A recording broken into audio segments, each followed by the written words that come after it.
Hello అండి, అందరికీ నమస్కారం. Welcome to Annapurna academy. So ఈరోజు ఈ వీడియో ఎందుకోసం చేస్తున్నామంటే స్టూడెంట్స్ మీకు అందరికీ తెలిసిందే సైనిక్ స్కూల్కి సంబంధించిన ఎగ్జామినేషన్ అనేది 2025కి సంబంధించి నెక్స్ట్ మంత్ 5th మనకి ఎగ్జామినేషన్ అయితే జరుగుతుంది. దీనికి సంబంధించిన హాల్ టికెట్స్ అనేవి ఎప్పటి నుంచి డౌన్లోడ్ అవుతాయి ఏంటనేది సో పేరెంట్స్ అనే వాళ్ళు రెగ్యులర్గా అడగటం అయితే జరుగుతుందండి. ఈరోజు ఈవినింగ్ మనకి సైనిక్ స్కూల్ అఫీషియల్ వెబ్సైట్లో అడ్మిట్ కార్డ్స్ మనకి హాల్ టికెట్స్ డౌన్లోడ్ చేసుకోవడానికి లింక్స్ అయితే వాళ్ళు ప్రొవైడ్ చేయడం అయితే జరిగింది.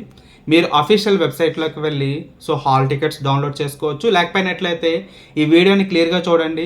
వాటికి సంబంధించిన లింక్స్ అనేవి నేను డిస్క్రిప్షన్లో ఇవ్వటం అయితే జరిగింది. సో అక్కడికి వెళ్ళి మీరు డిస్క్రిప్షన్లో ఆ లింక్స్ మీద క్లిక్ చేసినట్లయితే డైరెక్ట్గా మీరు అఫీషియల్ వెబ్సైట్లో ఏదైతే మనం అడ్మిట్ కార్డ్స్ డౌన్లోడ్ చేసుకుంటామో ఆ పేజ్కి రావటం అయితే జరుగుతుంది అనమాట. ఓకేనా? సో ఆ పేజ్కి వచ్చినట్లయితే సో నేను ఇప్పుడు ఏదైతే చెప్తున్నానో ఆ విధంగా మీరు ప్రొసీజర్ అనేది చేసుకున్నట్లయితే సో మీరు ఈజీగా హాల్ టికెట్స్ డౌన్లోడ్ చేసేసుకోవచ్చు అనమాట. ఓకేనా? సో జాగ్రత్తగా చూడండి. సో లింక్స్ ఉంటాయి కదా, డిస్క్రిప్షన్లో చూసినట్లయితే మీకు లింక్స్ కనిపిస్తాయి. సో వీడియో అయిపోయిన తర్వాత ఒకసారి చూడండి. సో ఆ లింక్ మీద క్లిక్ చేసినట్లయితే డైరెక్ట్గా ఈ పేజ్కి వచ్చేస్తారు. ఒకసారి చూసినట్లయితే స్క్రీన్ పైన మనకి ఏదైతే సైనిక్ స్కూల్కి సంబంధించిన అడ్మిట్ కార్డ్స్ డౌన్లోడ్ చేసుకునే లింక్ ఏదైతే ఉందో సో ఆ లింక్ మనం క్లిక్ చేసినట్లయితే ఈ పేజ్కి రావటం అయితే జరుగుతుంది. సో ఇక్కడ మనం చూసుకున్నట్లయితే అప్లికేషన్ నెంబర్ అని కనిపిస్తుందమ్మా. సో అప్లికేషన్ నెంబర్ అంటే మీరు అప్లై చేసేటప్పుడు మీకు అప్లికేషన్ జిరాక్స్ అనేది సో ఇవ్వటం అయితే జరుగుతుంది. సో దానిపైనే స్టార్టింగ్లో మీకు అప్లికేషన్ నెంబర్ అనేది కనిపిస్తుంది. సో మ్యాక్సిమం అందరికీ కూడా సో 251తోనే మనకి స్టార్ట్ అవుతుంది ఆంధ్రప్రదేశ్ తెలంగాణ స్టూడెంట్స్ అనే వాళ్ళకి. సో అప్లికేషన్ నెంబర్ మీరు స్టార్టింగ్లోనే కనిపిస్తుంది. అప్లికేషన్ నెంబర్ మీకు ఇక్కడ ఎంటర్ చేయవలసి అయితే ఉంటుంది. సో అప్లికేషన్ మీద కూడా అప్లికేషన్ నెంబర్ అనేది కనిపిస్తుంది అనమాట. సో మీరు జాగ్రత్తగా చూసినట్లయితే సో పైన స్టార్టింగ్లో మనకి సో అప్లికేషన్ నెంబర్ అని కనిపించడం అయితే జరుగుతుంది. సో అప్లికేషన్ నెంబర్ మీరు ఇక్కడ ఎంటర్ చేస్తారనమాట. ఓకే? సో నెక్స్ట్ మనం చూసినట్లయితే డేట్ ఆఫ్ బర్త్. స్టూడెంట్స్ మీరు జాగ్రత్త గుర్తుపెట్టుకోండి. పేరెంట్స్ మీరు అప్లై చేసేటప్పుడు డేట్ ఆఫ్ బర్త్ అనేది ఏమిస్తున్నారో అదే ఇక్కడ ఎంటర్ చేయవలసి ఉంటుంది. అప్లికేషన్ మీద కూడా మీకు క్లియర్గా అప్లికేషన్ కిందన చూసినట్లయితే దాని పక్క కోలంలోనే మీకు డేట్ ఆఫ్ బర్త్ అని చెప్పి స్టార్టింగ్లోనే కనిపిస్తుంది. సో ఆ డేట్ ఆఫ్ బర్త్ మాత్రమే మీరు ఇక్కడ ఎంటర్ చేయవలసి ఉంటుంది. ఫర్ ఎగ్జాంపుల్ ఇక్కడ మన స్టూడెంట్ చూసినట్లయితే సో ఈ స్టూడెంట్కి సంబంధించిన so candidates date of birth అని చెప్పేసి అక్కడ కనిపిస్తుంది కదమ్మా. సో ఆ డేట్ ఆఫ్ బర్త్ని మీరు ఇక్కడ ఎంటర్ చేసినట్లయితే ఒకసారి జాగ్రత్తగా చూడండి. ఈ అబ్బాయిది సో 21న సో పుట్టడం అయితే జరిగింది. సో 21 ఇక్కడ నేను సెలెక్ట్ చేసుకుని నేను మంత్ చూసుకున్నట్లయితే సో 1వ తేదీ సో జనవరి. సో 1వ నెల అంటే జనవరిలో పుట్టడం జరిగింది. సో ఇది సెలెక్ట్ చేసుకున్నాను. ఇయర్ చూసినట్లయితే 2015. సో ఇక్కడ మీరు 2015 అనేది ఇలా స్క్రోల్ డౌన్ చేసినట్లయితే సో ఇక్కడ కనిపిస్తుంది. మ్యాక్సిమం స్టూడెంట్స్ అనేవాళ్ళు 2014, 15 సో ఈ డేట్స్ మధ్య పుట్టుంటారనమాట. సో 2015 మీకు ఇక్కడ కనిపిస్తుంది. దీన్ని మీరు సెలెక్ట్ చేసుకోవాలి. ఓకే? సో నెక్స్ట్ మీరు చూసుకున్నట్లయితే ఇక్కడ మీకు ఒక నెంబర్ అనేది రావటం అయితే జరుగుతుంది. ఆ నెంబర్ని మీరు ఇక్కడ ఎంటర్ చేయవలసి అయితే ఉంటుంది. చూడండి ఒకసారి 11 ఇక్కడ చూసినట్లయితే 9620 అనేది ఇవ్వటం జరిగింది. ఓకేనా? అప్లికేషన్ నెంబర్ ఎంటర్ చేస్తారు, డేట్ ఆఫ్ బర్త్ అనేది ఎంటర్ చేయడం జరుగుతుంది. అలాగే మీకు ఇక్కడ సెక్యూరిటీ పిన్ ఏదైతే ఉందో ఈ సెక్యూరిటీ పిన్ అనేది మీరు ఎంటర్ చేయవలసి ఉంటుంది. సో ఇప్పుడు మీరు సబ్మిట్ క్లిక్ చేసినట్లయితే మీ యొక్క హాల్ టికెట్ అనేది సో ఇక్కడ మీకు కనిపించడం అయితే జరుగుతుందమ్మా. సో ఈ హాల్ టికెట్ మీకు సో కంప్లీట్గా మీరు చూసుకున్నట్లయితే మీ యొక్క రోల్ నెంబర్ అనేది ఉంటుంది. హాల్ టికెట్ చాలా ఇంపార్టెంట్.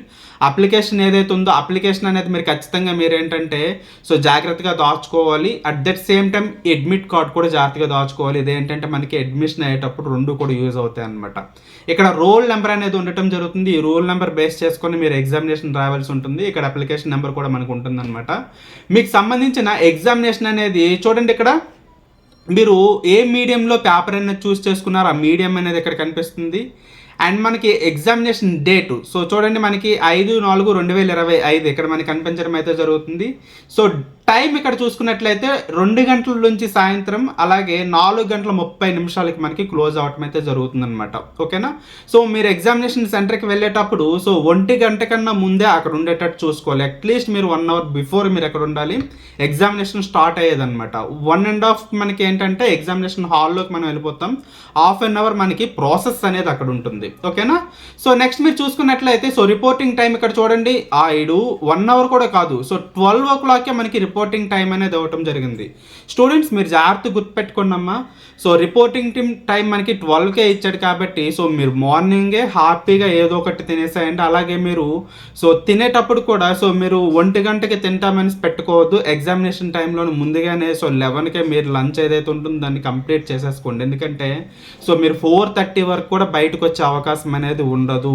ఆకలితో చాలా ఇబ్బంది పడతారు. లోపలికి వెళ్ళిపోయిన తర్వాత ఆకలి మీరు తట్టుకోలేరు కాబట్టి సో 11:30కే పేరెంట్స్ ఎవరైతే ఉంటారో పిల్లలకి నీట్గా ఫుడ్ పెట్టేసేయండి. వాళ్ళకి ఒక వాటర్ బాటిల్ ఇవ్వండి, కర్చీఫ్ ఇవ్వండి, వాళ్ళకి కావాల్సిన 2 పెన్స్ ఇచ్చేసేయండి అనమాట. ఓకేనా? సో మీరు ఎగ్జాక్ట్గా 12కి మీరు అక్కడికి వెళ్ళిపోయినట్లయితే రిపోర్టింగ్ టైం, ఆ టైంకి మీకు బయట ఎగ్జామినేషన్ హాల్ సెంటర్లో సో మీకు సంబంధించిన బోర్డ్స్ అనేవి ఉంటాయి, ఏ రూమ్కి వెళ్ళాలి ఏంటనేది. సో 12కి మీరు అక్కడికి వెళ్ళిపోయినట్లయితే 1:30కి మనకి ఏంటంటే క్లోజింగ్ చేసేస్తారనమాట. అంటే మీరు 1:30 కన్నా ముందే లోపలికి వెళ్ళిపోవాల్సి ఉంటుంది. షార్ప్ 1:30కే మనకి క్లోజ్ చేస్తారు. రిపోర్టింగ్ టైం మనకి 12కి అయితే సో ఇక్కడ మనకి సుమారుగా మనకి గంటన్నర టైం అనేది ఉంటుంది. సో గంటన్నర టైంలో మనకి సో మన రోల్ నెంబర్ చూసుకోవచ్చు, హాల్ నెంబర్ చూసుకోవచ్చు, లోపలికి వెళ్ళిపోవడం అయిపోతుంది. సో గేట్స్ క్లోజ్ చేసేది మాత్రం 1:30కి మనకు అవుతుంది అనమాట. ఓకేనా? సో ఇప్పుడు మనం చూసుకున్నట్లయితే విద్యార్థికి మనకి విజయనగరం ఏదైతే ఉందో విజయనగరంలో మనకి సో ఇక్కడ మనం చూసుకున్నట్లయితే ఎగ్జామినేషన్ సెంటర్ అనేది ఉండటం జరుగుతుంది. సో దానికి సంబంధించిన స్కూలు సో అడ్రస్ అనేది కంప్లీట్గా ఇచ్చారనమాట. ఓకే, ఎగ్జామినేషన్కి వెళ్ళే ముందు మీరు ఏంటంటే ఏమేమి చూసుకోవాలో సో ఇక్కడ అన్నీ కూడా ఇన్స్ట్రక్షన్స్ అనేవి ఇవ్వటం జరుగుతుంది. వీటికి సంబంధించి నేను క్లియర్గా మీకు ఎక్స్ప్లెయిన్ అయితే చేస్తాను. ఓకేనా? సో ఎగ్జామినేషన్కి సంబంధించిన ఏదైతే అడ్మిట్ కార్డు ఉంటుందో, హాల్ టికెట్ ఉంటుందో, హాల్ టికెట్ ఏ విధంగా డౌన్లోడ్ చేసుకోవాలి మీకు క్లియర్గా నేను ఎక్స్ప్లెయిన్ చేశాను కాబట్టి ఈ విధంగా మీరు డౌన్లోడ్ చేసేసుకోండి. మీకు చాలా ఈజీగా వచ్చేస్తుంది అనమాట. ఓకే, సో నెక్స్ట్ వీడియోలో మనం సో ఎగ్జామినేషన్ సెంటర్కి వెళ్ళేటప్పుడు మనం తీసుకోవాల్సిన జాగ్రత్తలు ఏంటి, సో ఎగ్జామినేషన్ తర్వాత మనకి బయటకు వచ్చిన తర్వాత వాటికి సంబంధించిన అలాగే అడ్మిషన్ ప్రాసెస్ అన్నీ కూడా మనం చెప్పుకుందాం. ఓకే.